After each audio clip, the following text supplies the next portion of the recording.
on the NEC outcomes? In Gauteng already.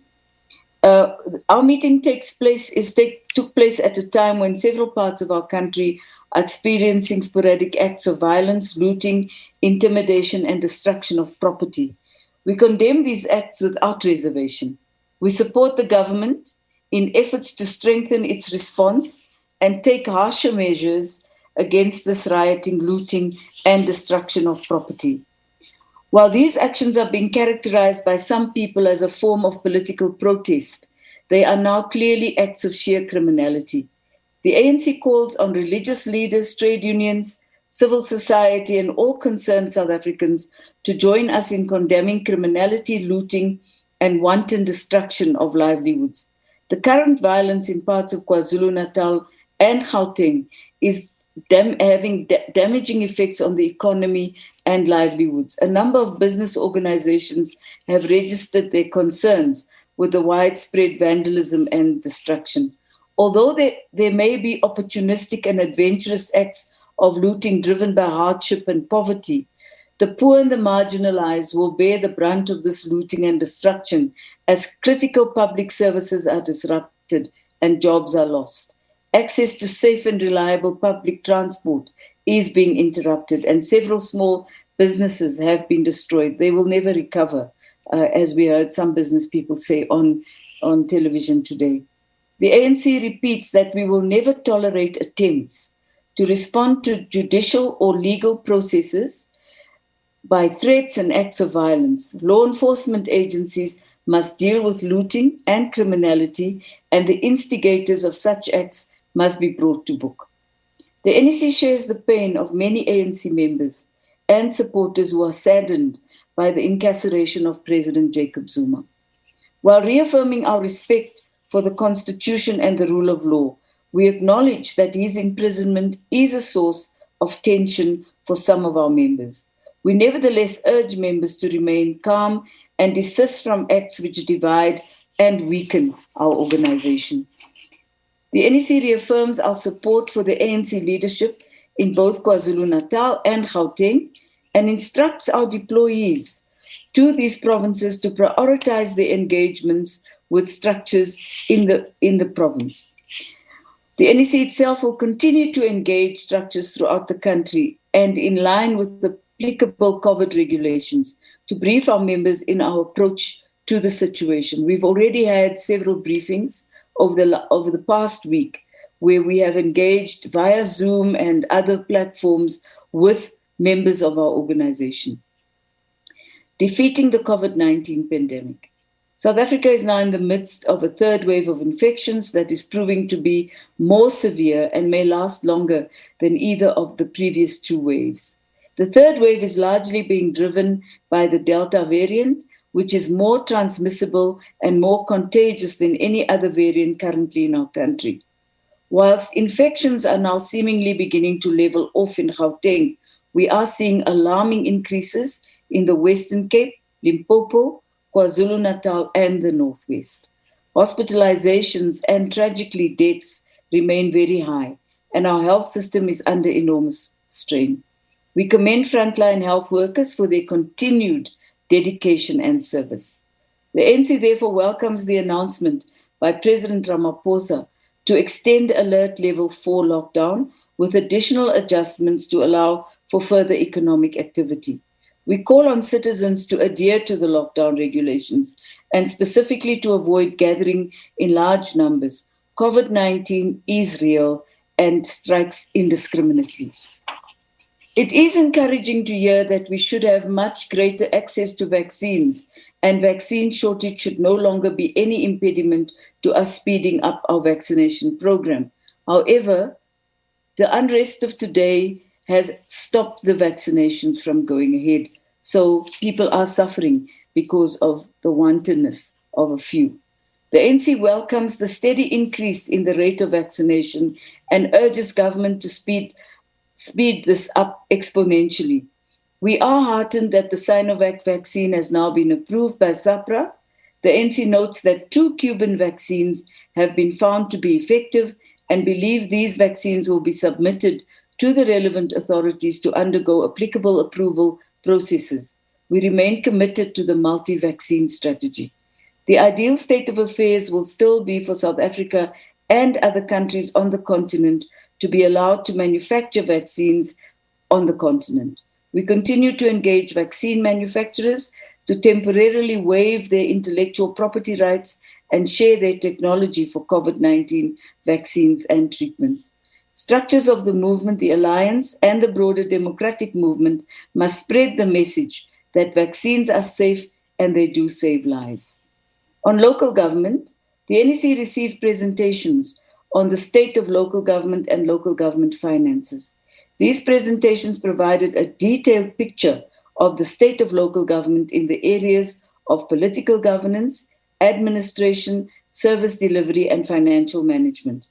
The NEC acknowledged that there are at least 45 municipalities where the financial and other crises are so severe that national government may have to intervene in terms of Section 139 of the Constitution. Once the applicable government processes have been finalized, the SGO will engage affected provinces to ensure that ANC structures cooperate with appointed administrators and do not impede their efforts of stabilizing municipalities.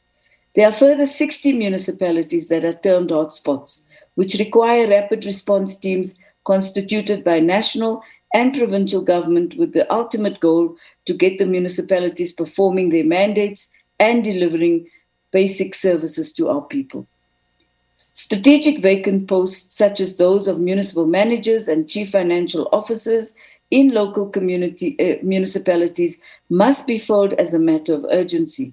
The necessary checks and balances must be put in place to ensure these posts are filled by qualified and competent individuals.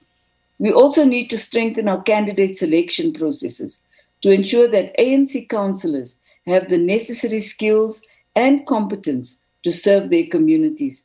The SGO will engage with the ANC Electoral Committee and provinces to ensure both retention of skilled comrades and bringing on board new candidates with the required qualifications and legitimacy within communities. The NEC received a detailed report from the Electoral Committee on progress with the selection of ANC candidates for the local government elections through democratic processes in ANC branches and with full participation of members of the community. The NEC approved proposal by the Electoral Committee to strengthen these processes.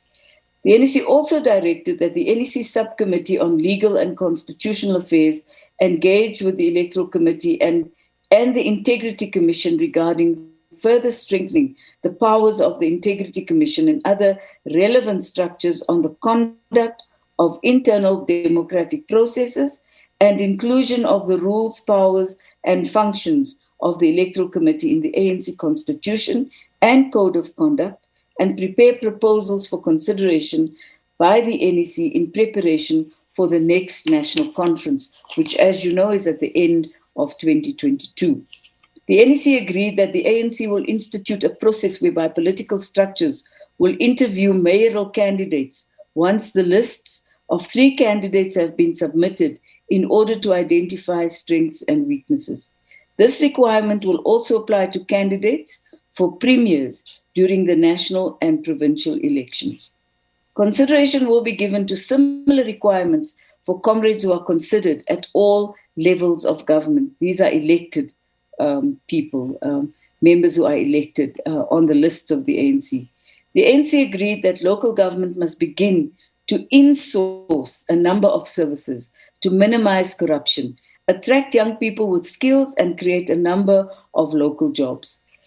The NEC will engage provinces to strengthen the system of monitoring and evaluation of local government. We will reconfigure and strengthen the Legislature and Governance Subcommittee as part of our overall review of NEC subcommittees and set up a specific team to focus on local government. We will also, as a matter of urgency, ensure immediate intervention to deal with urgent issues that are facing communities in many municipalities. The NEC took a moment to acknowledge areas where ANC cadres in various municipalities have done their best to meet the people's expectations. An instance in this regard is Mayor Nomvuyo Mposelwa of the Senku local municipality in the Eastern Cape, who is reported to have sustained this exemplary performance, an example that should inspire peers in other parts of the country. We agree with Comrade Nomvuyo that accountability and monitoring of performance are important elements of delivering quality services to our communities. The NEC noted that reports on preparations towards local government elections and encouraged the elections team to improve the ANC's online presence and community media engagement in light of the ongoing pandemic. On economic recovery and reconstruction, the NEC engaged with the draft Alliance discussion document on the economy in preparation for a forthcoming Alliance summit. The NEC directed that the next iteration of the discussion document must include a set of detailed practical proposals that the Alliance can table to social partners, labor, business, and community to inform a national plan that will be binding on all social partners. That is Plan 2032. There was agreement that this discussion document must also provide an assessment of the progress made with the implementation of the Economic Reconstruction and Recovery Plan. This assessment will provide a basis for further actions that must be undertaken by the Alliance. The NEC highlighted a number of areas of consensus on which we must build to develop a common Alliance position. Unemployment is our key challenge and a significant contributing factor to social instability in our country. Our strategies must focus on recovering the jobs lost as a result of the pandemic, as well as creating new jobs at a much faster rate. The NEC agreed that we must continually emphasize inclusive growth and job creation that focus on opportunities and access for women, the youth, people with disabilities, and rural communities in all our initiatives and programs. There is consensus across the Alliance that our economic reconstruction will be led by significant reindustrialization, underpinned by infrastructure investments and manufacturing. We need to ensure that our products and services remain competitive in a global economy that prioritizes low-emission products and services. Government needs to proceed with urgency and ambition to construct a new industrial landscape underpinned by environmentally sustainable technology, structures, institutions, processes, and energy sources. We need to be deliberate in ensuring that this sustainable economy is designed as premised in a just transition that enhances the empowerment of workers, Black people, women, and young people. Local government must undertake a common package of measures to facilitate economic development in their areas, including identifying specific areas of economic competitive advantage, ensuring enterprises are not deprived of basic services such as water and electricity, facilitating support for small business in terms of training loans and other enabling mechanisms. Crime and corruption have a negative impact on building and growing an inclusive economy.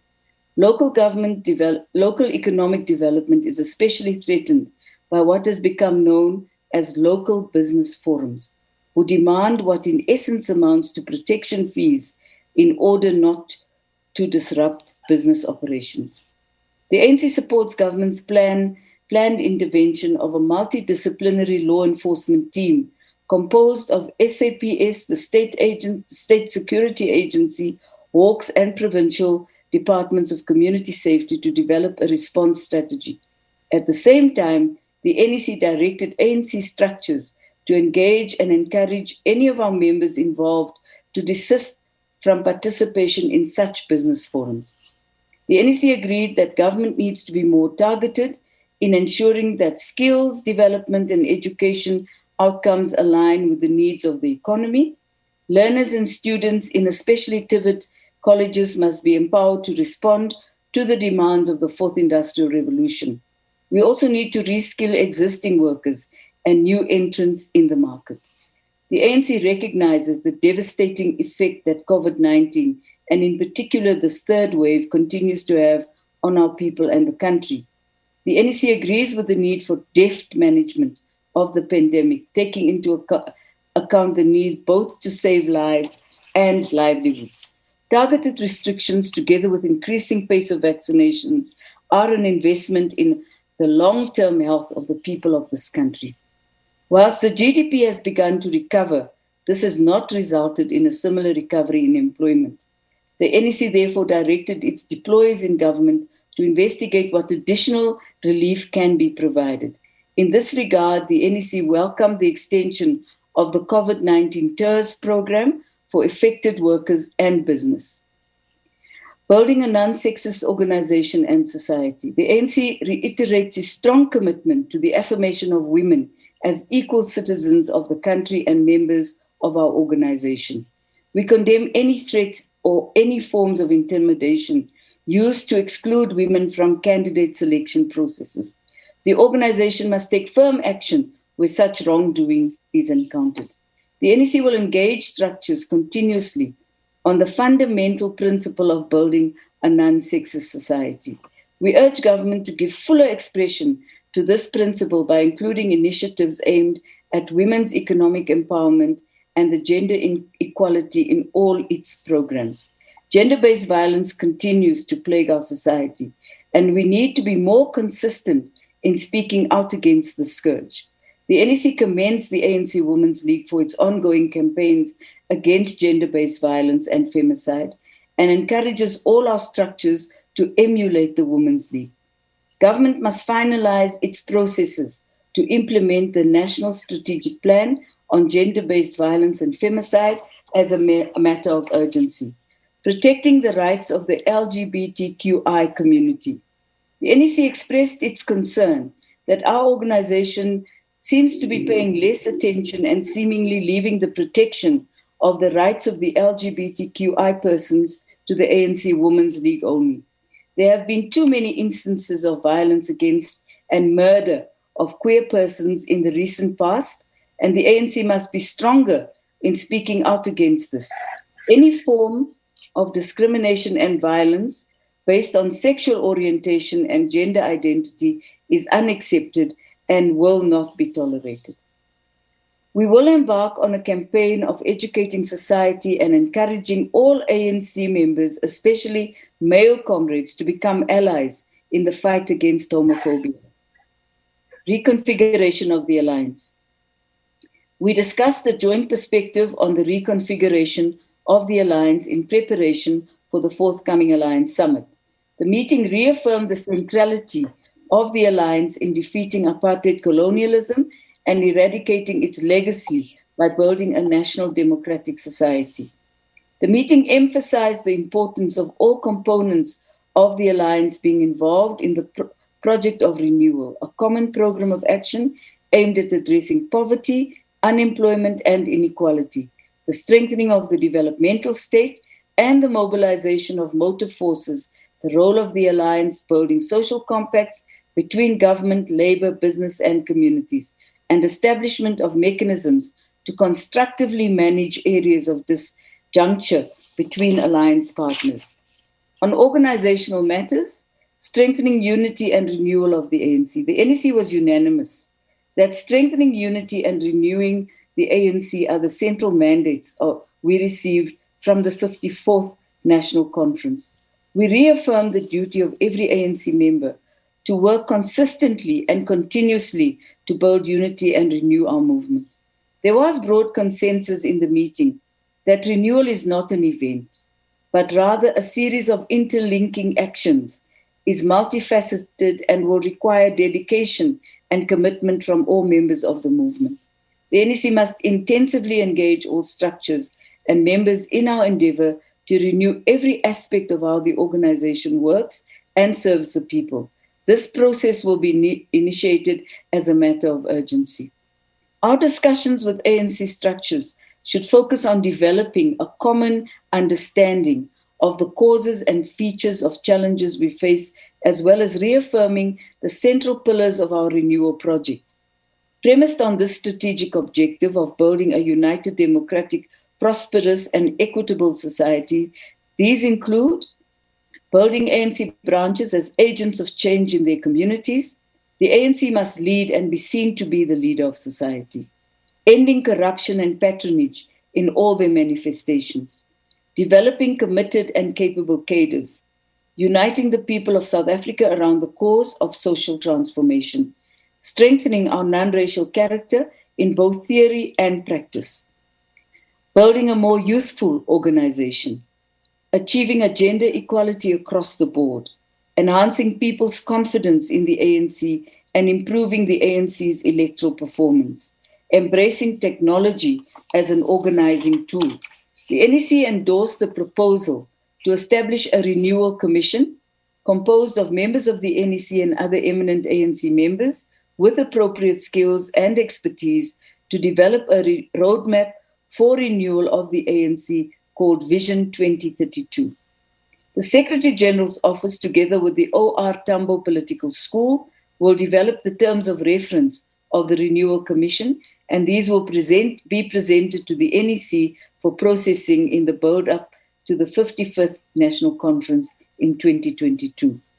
On the MK Veterans 60th Anniversary celebrations, the NEC endorsed the proposal by MK Veterans that they have an advisory team consisting of the following comrades: Comrade Walter Msimang, Comrade Mac Maharaj, Comrade Abdullah Jasset, Comrade Gilbert Ramano, Comrade JJ Kopsi, and Comrade Jackie Sidibi. These are all members of the Lutuli detachment. Administration and finances. The NEC expressed its appreciation to the ANC staff who continue to serve the organization despite facing financial hardships. The national officials continue to be seized with resolving our financial challenges and will table a way forward in the coming weeks. Restoring discipline and integrity. Engagements will be urgently initiated between national and provincial disciplinary structures to strengthen our common understanding of the rules, procedures, and processes that govern the system of organizational discipline. The NEC will develop guidelines to strengthen our system of declaration of financial interests of all ANC leaders and finalize our position on lifestyle audits for ANC leaders and the policy on ANC leaders and their family members doing business with the state. We received the report on the implementation of the rules on step aside and reiterated that this decision must be applied consistently across all provinces without any deviation. The NEC ratified the decision of the NWC to appoint an Integrity Commission Appeals Committee consisting of Comrades Vusi Kanile as the chair, Mavivi Manzini, Josiah Jelle, Dipua Peters, Johnny De Lange, Lucille Meyer, and Mary Metcalf. Violence in organizational processes. The NEC reiterated its condemnation of violence that occurs during ANC organizational processes. We will continue to work with our structures and relevant law enforcement agency to address this criminality. I thank you very much. Thank you very much, DSG.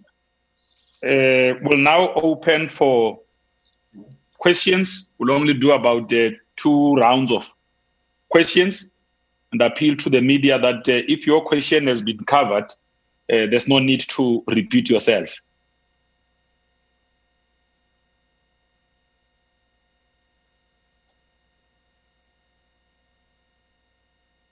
Can I now invite hands?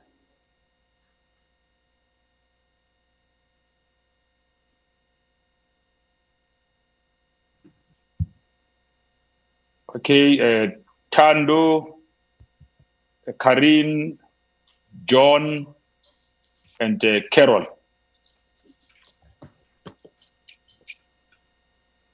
Hello, Bule, can you hear me? Yes. Good day, DSG. My questions to you is suspended SG, Ace Magashule, last week said that the EFF leader, Julius Malema, could be the next ANC president. Could you provide a response to this? Additionally, Malema, through his Twitter account today, condemned the deployment of the army to affected areas where violence has erupted.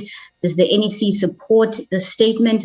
Also, please give an update on the disciplinary measures taken against members who are seen to be supporting former President Zuma outside his Nkandla home. Apart from Carl Niehaus, how many other members have been suspended for these activities? Thank you. In that order. Hi, thank you, Pule. Good afternoon, Ms. Duarte. I have two questions as well. My one question was also on the EFF, but put a little bit differently. I just want to know, what is the ANC's response to Malema's contention that the EFF will join in the riots if the SANDF intervenes? And my other question is about the ANC itself. Are you aware of any ANC structures fanning, through WhatsApp groups, planning or fanning the riots? And is the ANC involved in any mediation efforts behind the scenes to try and calm the situation, in especially KwaZulu-Natal? Thank you. Yes? Yeah, I think it was me next. Hi, DSG. This is John Eligot, the New York Times. Do you all in any way see the unrest that's unfolding now as in some ways intentional efforts by folks within the ANC to sabotage and delegitimize the current leadership of the ANC and the government as well? Good day, Mrs. Diati. Carol Payton speaking from Business Day. I want to know specifically about the former president's daughter, Dudu Zuma Sibodla. She has been fanning, making all sorts of tweets on her social media account. She's wearing ANC colours. She seems to be doing this as an ANC member. Can you comment on what the ANC is going to do about that, or are you just going to leave her to continue? Thanks very much. Thank you. So let me try to answer these 5 questions first. So anybody can have an opinion about who might lead the ANC, but it's not for the SG to make that determination. He knows very well that you have to be a member of the ANC, NEC, firstly, for at least 10 years. First of all, you have to be a member of the ANC for at least 10 years to be a member, to get into the NEC. Let's start there. Secondly, he also knows, as a matter of fact, that it is the branches of the ANC that makes that determination. And people can lobby, and they do lobby. And of course, we know that people throw lots of cash around and so on. But ultimately, it's the branches of the ANC through their delegates who make that choice and that decision, and no single individual. It can be wished, but your wishes don't always come true. You don't always get everything you want. How many others have been suspended? Nobody yet, nobody else yet. We're quite careful with suspension.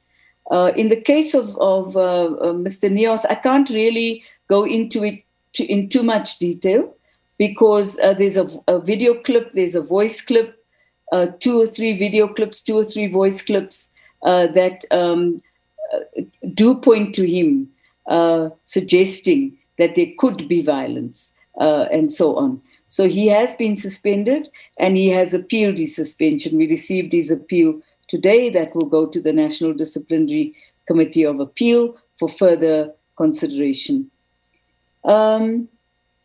Any structure in our country who deliberately announces that they will be joining violent actions in the country will simply have to accept that the police and will have to deal with them in the same way that they deal with any other criminal who does so. It is a criminal activity to loot and burn. It is a criminal activity to damage people's property. We've also seen lives lost. I haven't slept much. Excuse me, I'm not looking for sympathy. But last night at about 2 a.m., I got a call from Katlehong and a photograph with the call that said an old man had been shot who was looting. And I looked at the photograph, and what really made me sad was next to him was a carton of milk. I must say that we should never abuse the poverty of our people in this way. We should not do that. Now, we must find ways to alleviate that poverty and eradicate it, but we cannot abuse it politically. We can never do that. That's the worst crime in my book. Are there structures of the ANC through WhatsApp groups? We've not detected structures of the ANC sitting down and having a deliberate discussion to create this wave of violence, no. But we would say honestly that there are individuals whom have been identified, and we have handed names to the police openly, let's say that, for investigation. We can't deny that there has been a brewing of this, and it's unfortunate because no amount of anger, frustration can ever move you to doing this amount of damage that has already been done. And there's no recovery, in a sense, for many people. And unfortunately, the reaction of communities is also equally worrying and yet understandable. There's a clip from Verulam today where the community have armed themselves to protect their property and their lives. There's a similar clip from other communities in KwaZulu-Natal where the communities are now arming themselves. So we will see a spate of vigilante action as well. And this is something that we have to stem as a matter of urgency. Is it intended to sabotage and delegitimize the ANC's leadership? Of course it is. It is meant to do that. But the leadership of the ANC is resilient and very strong, and it will not be delegitimized by acts of violence. I think these people have to be a lot smarter than that, because acts of violence have to include the communities. And at some point, the community will turn away from that. We all know that. We've seen it in the past. We've lived through the violence. We've understood that the waves come and go, and ultimately, communities do turn away from it. We saw that in 2016 during local government elections. It does abate. On the question of Duduzile Zuma, yes, we have seen the tweets.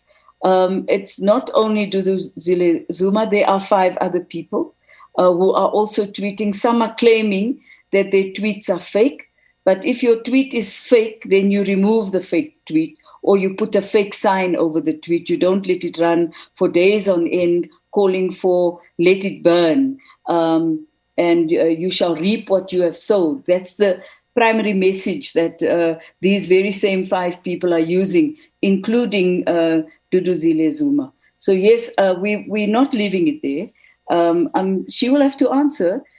She is a member of the ANC, and every member of the ANC is equal to every other member of the ANC, and she will have to explain what her tweets mean and where they're going to lead to. So that's all I can really say at this moment.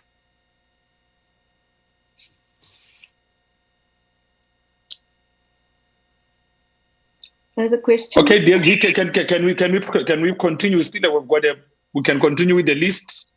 Yes, please. John, Carol, Juanita, Nogukanya, Mbali, and Sidi. John. In that order. Okay. Sorry, I've already asked my question. Thank you. Okay. Okay. Juanita, Nogukanya, Mbali, and Sidi. Thank you very much, Ms. Duarte. You say that obviously the poverty of the people must not be abused. It is now, and we see the consequences of it. Does the ANC agree with the view that there needs to be strong consequences for the people who have been inciting and mobilizing the unrest in Gauteng and KwaZulu-Natal? Thank you very much.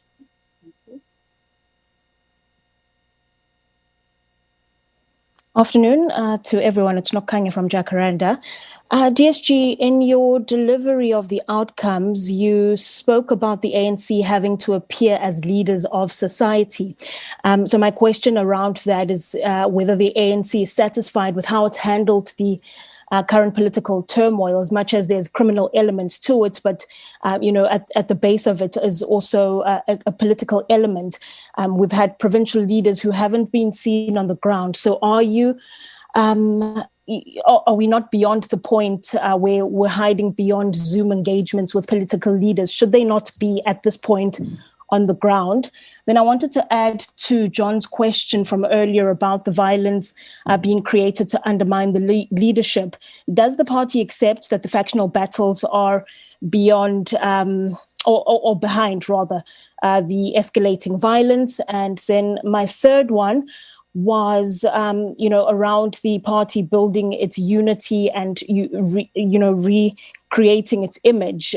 Do you think your efforts are showing any signs of improvement at this point? And then my last one is around the KZN Premier Sihle Zikalala having advocated publicly for the presidential pardon for former President Jacob Zuma. Is the NEC in support of this call? Thank you. Good afternoon, DSG. It's Mbali from Newsroom Africa. DSG, I just want to ask if whether the NEC also dealt with some of the remarks in which we saw yesterday from President Cyril Ramaphosa, which had a lot of people outraged when he also blamed some of these protests on ethnic mobilization. Are these comments that you as the NEC spoke about? Because we know that such comments they have the potential to divide the country. And also adding on to that, a number of people and protesters that we have seen on television and other broadcasters, they've also said that, these protests in which we see are also due to factional battles within the ANC. What are your thoughts on that when some are also alluding these protests in KZN as well as Gauteng to the internal factional battles of the party? And also adding to Nokukanya's question there, is the ANC speaking about this presidential pardon? We've heard it from Sihle Zikalala, and it seems to be also doing the rounds just, with the former president. Did you also talk about the presidential pardon? And what is the position of the NEC when it comes to that? Thank you very much. Hi, Jesse. This is CD from Eyewitness News. Ali Nokukanya kind of covered some of the questions I had. I wanted to know the ANC's position on ethnic mobilization, whether or not the ANC's president in government has erred in defining these as that, the ANC's position on that, and on the pardon as well, with Sihle Zikalala and the ANC in KZN saying that's the best answer. I know you said you are aware of Duduzile Zuma's comments. I want to back to mediation, whether or not you've reached out to the Zuma family, not a question of what can we do about his incarceration, but what can we do to try and make amends. I mean, there are people who seemingly have surrounded themselves with the family and are part and parcel of where the foundations of this chaos started. Have you reached out to those people? There's also been lots of criticism of the ANC leadership for not being on the ground. Somebody asked you, are you proud of how you've handled this? Can you answer as to why you have not gone out to particular communities? I think the only time I saw that happening was today, where here in Kuruleni, I think one of the MMCs went out to an area where there was anarchy. I want to ask about the Northwest. There's been problems there. Imagine that the Northwest came up in the NEC. What is the way forward for the Northwest? I might have missed it.